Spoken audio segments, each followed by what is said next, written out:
आज हम बात करेंगे ऐसे पेशेंट्स के बारे में कि वो बैठते हैं थोड़ी थोड़ी देर बाद जो है वो ऐसे जैसे उनके हलक में जो है वो नज़ला गिर गया और वो आपको लगेगा वो जैसे नाक से शू शू की आवाज़ें निकालते हैं और वो बड़ा अजीब सा फील होता है। वो थोड़ी देर बाद फिर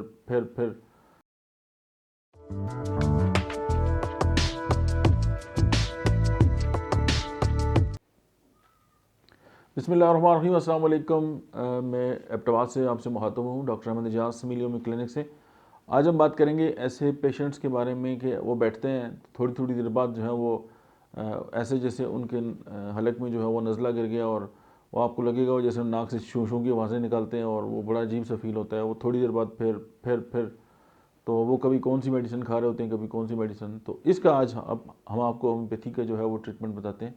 और अगर कोई भी ऐसा पेशेंट है जिसका नाक बंद होता है और नाक बंद होने के साथ जो है उसको सांस लेने में दिक्कत होती है और वो बजाय नाक के जो है वो कोशिश करता है नाक से सांस लेने की, तो अजीब तरह की जो आवाज़ें हैं वो खारिज होती हैं और बेचारा बड़ा शर्मिंदा भी होता है।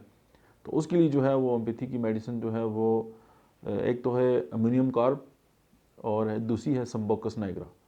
तो संबोकस नाइग्रा को 200 में लें आप, और जो अपना अमोनियम कार्ब है उसको भी 200 में लेके अल्टरनेट करके आप इसको इस्तेमाल करें। और जो पेशेंट हैं आपके पास इस तरह के आते हैं उनकी जान इस अजाब से छुड़ाएं। Thank you very much.